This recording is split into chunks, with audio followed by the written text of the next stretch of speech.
How's it going? This is Fox back again. We're carrying on with these deconstruction of these pads that I made during a live stream.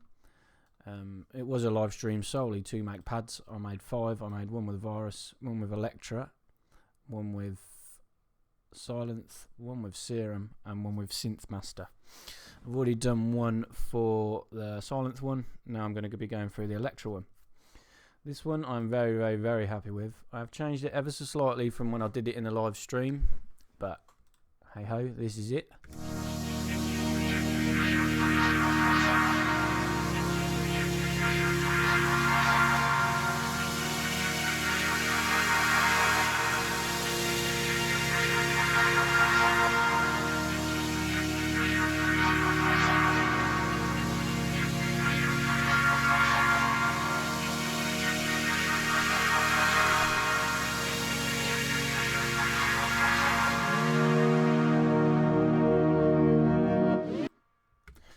There you go, what a pad. This one's a lot more airy and a lot more white noisy, if you like, than the other ones that I've made. There is no white noise in this, it comes from the Hypersaw. You get a lot of that sort of artifacts, even with a Virus, when you have a Hypersaw pitched up high, which this one is. It's an octave higher than everything else. So yeah, lovely. There's a lot to do. I'm going to set the patch up as it is with basic modulation, and I'll do everything in the matrix section at the end. So I'm going to go ahead and reset all. So Oscillator 1 was a Hypersaw, Ultrasaw, Hypersaw Virus 9X, which emulates the Virus in regards to you got 9 saw waves. Now pitch this one up 1 octave. Push the tone up slightly. It's almost like a really wide bandpass, just aiming it towards the highs. Set up the main amp envelope before we add any more oscillators or anything. So the volume envelope, we want the attack quite a way around. Decay dead center, sustain on full, and a bit of release. So it's going to bring the notes in gently. The release lets them tail off as well, so they sort of overlap.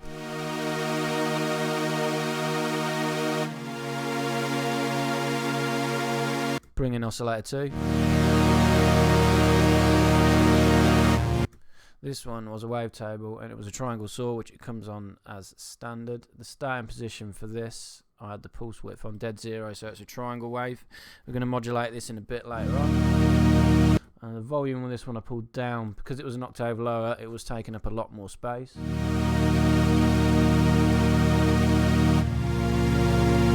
Again, we'll sort the mixes out now. So the mix, I had them starting on the left. Both of these two aimed more towards filter 1 than filter 2. We are going to be using 2 filters, both with separate modulation. Very powerful Electra in regards to the modulation route and destinations that you have for the filter. You can have 2 separate filters. You can have them in serial mode, which we do when we get there. You can also have the mix going into one filter more than the other, a lot like Massive in that regards. Okay, that's 2 oscillators, and we need to change the sort of global settings, if you like. Now we need to change it to polyphonic 64. We want to get as many voices out of this bad boy as we can. The dynamic loud is sort of the character. If you have a Virus, you have different character sections like analog boost and things like that. Tone2 Electra are very good in the options that you have global settings, if you like. We're going to change this one to bright, which was a pad.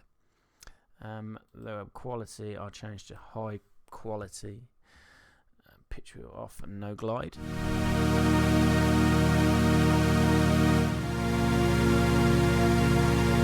The third oscillator, we're going to turn it on. This one was a wavetable, and it was a virtual analog square imp. VA square imp. We're going to modulate this as well later on. This is like changing the pulse width. Very good for pads.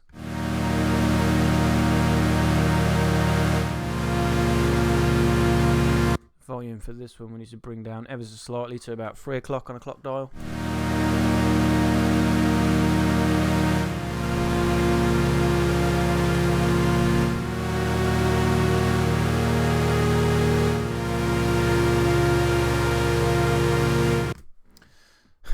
pad on its own, but this thing has masses and massive that you can do now with the sound. So we are going to use both filters. We're going to send the signal, well, you can see how we've got the signal mixed. It's leaning more towards filter 1 than filter 2, but we are going to have it in serial mode, so we'll check serial mode on. Because we have it in serial mode, even though all serial mode means that anything that goes into filter 1 is going to be going then into filter 2. But because we have the mix leaning slightly towards 1 and 2, you are still going to get some signal bypassing filter 1 and going straight into filter 2. It's very, very neat. So we're going to modulate this. The starting point for this cutoff, we're going to have filter 1 as a low pass and open it up. We're going to have filter 2 as a high pass and close it down. Good with pads, almost like creating your bandpass then opening it up. So we'll set the volume for this filter, needs to come down slightly. I'll pan this filter slightly to the left. Around about 9 o'clock, I'll pan filter 2 to the right. Volume slightly higher on filter 2. Bring in a bit of analog. So we will now set up the filter envelope, because this does modulation on both filters. A real long attack on this. I had the attack all the way around to about 3 seconds, probably even more. Let's try 5 seconds for now. Staying on full. And then the envelope amount, we want it positive. This one, as I say, it starts off closed. We're going to open it up.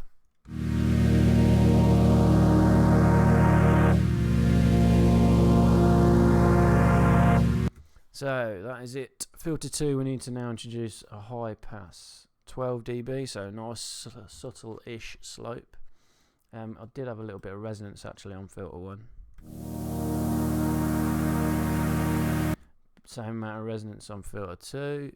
I drove both filters. This drives the signal back into it and adds a bit of warmth. This envelope we need to do negative. The starting point for the cutoff was around about there. So this filter, filter 1 is a low pass filter. I'm going to open up. Filter 2 is a high pass filter. I'm going to close down. I'll call it close down, but going towards the lows.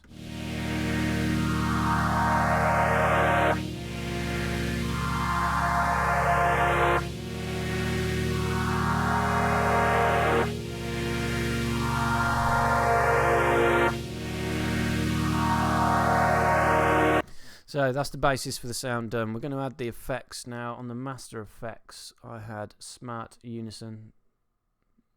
This is exactly what you would think. It's a unison, but you have control over the speed of the unison and the feedback going into it. I didn't want any detune. I didn't want to make it too wide. The insert effects was a reverb cathedral, which is a really quite big one. Size I had on 45. This is your room size. Swirl on 22%. Damping on 18%. Just damping down some of the highs. Pre-delay of 0.18 seconds.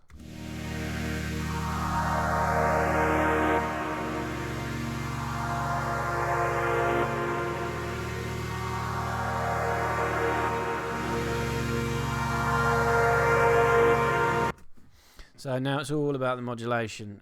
What have we got? We've got a lot going on. We'll set LFO1 up first. LFO1, I'll set it to the song BPM. It wasn't in trigger mode, so it's going to be free running. Fade was on 1 milliseconds, which it comes at standard, and the speed I had on 1/32, which is very, very slow. So it's just a real long, constant increase.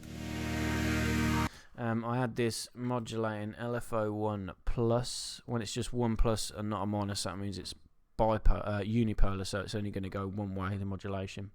I had this to modulate the pulse width of 3, which was this one, which I told you about earlier, the pulse width for the square. I had it positive plus 97. The LFO is free running, so it will not.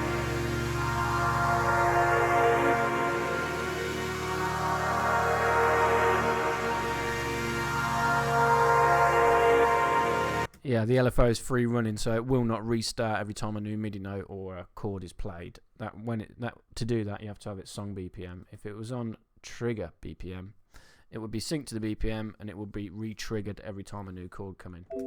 We didn't want that. We wanted it to be free flowing.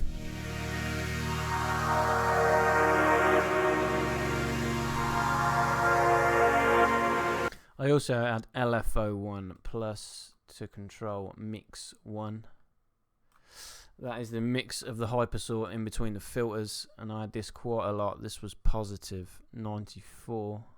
So this LFO is going to send this mix knob left or right.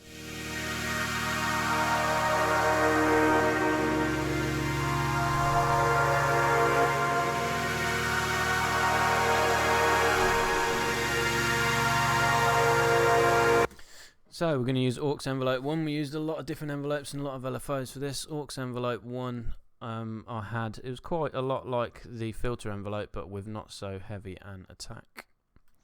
So attack of around about 0.7 seconds, sustain on full, a little bit of release.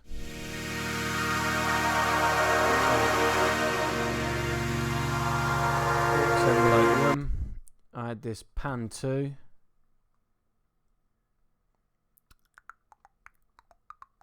When I can find it, it should be in the filter section when my eyes concentrate. Pan 2 and pan 1.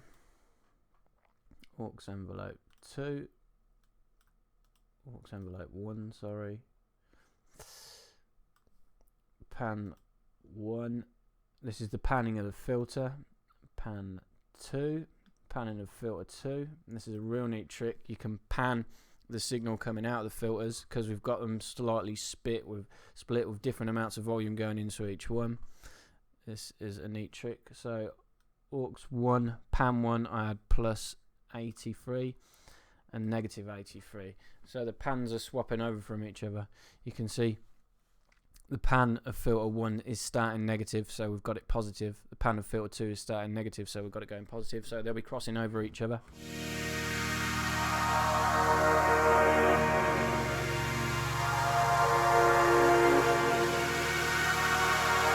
Taking a second to do that, so the initial time where the envelope is coming in, you're having that pan crossing over.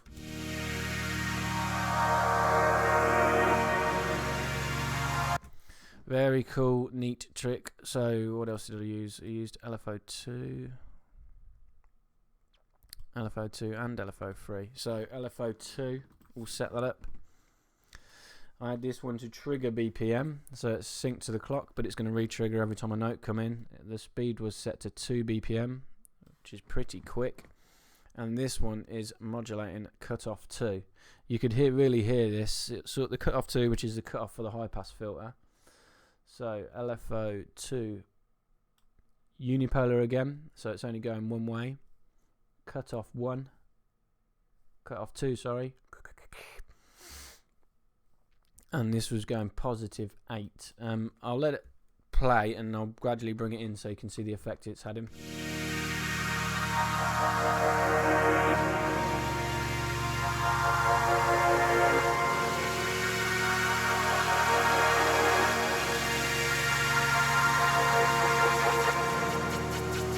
If you go too much, it just ruins it. I played around with this for quite a while and I found that it plus 7 or plus 8 was nice. Just a real subtle shimmer on the end of the high pass filter.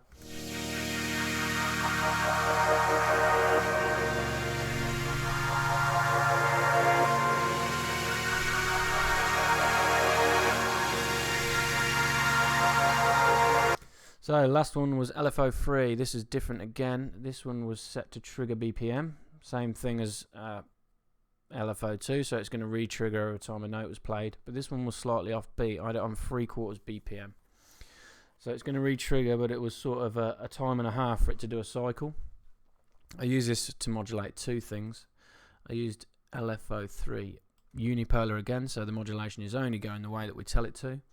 I use this to modulate the cutoff for filter 1, which was a low pass filter, and this one again is going positive, but a little bit more, plus 25. Again, I'll bring it in slowly so you can see the effect it's having.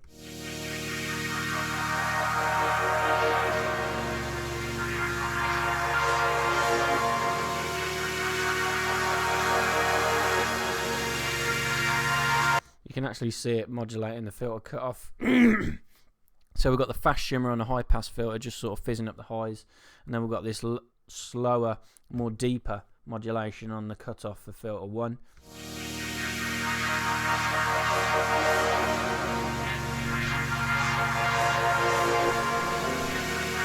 Last bit of modulation, a lot I know. This is going to be modulating LFO3 by unipolar again, so it's only going one way, and this is going to modulate pulse width 2, which was a change in shape between a triangle and a saw.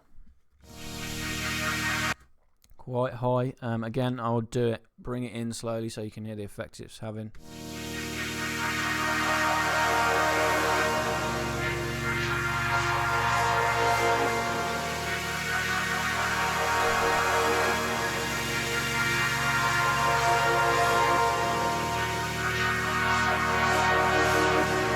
That is a pad done. What a pad. A lot of modulation. Sometimes I go a bit mental like that and just keep adding stuff in, but hey ho, it worked.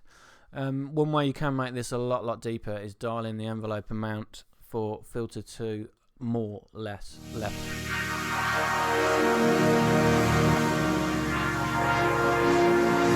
And also having the start off point a lot lower.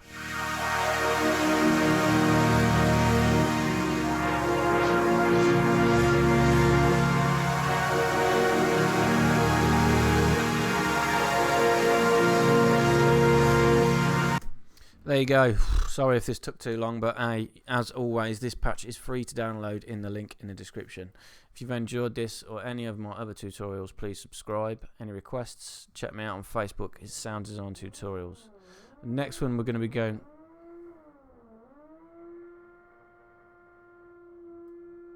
Fuck's that? Neighbours drilling through my wall, it sounds like. Right, gotta go.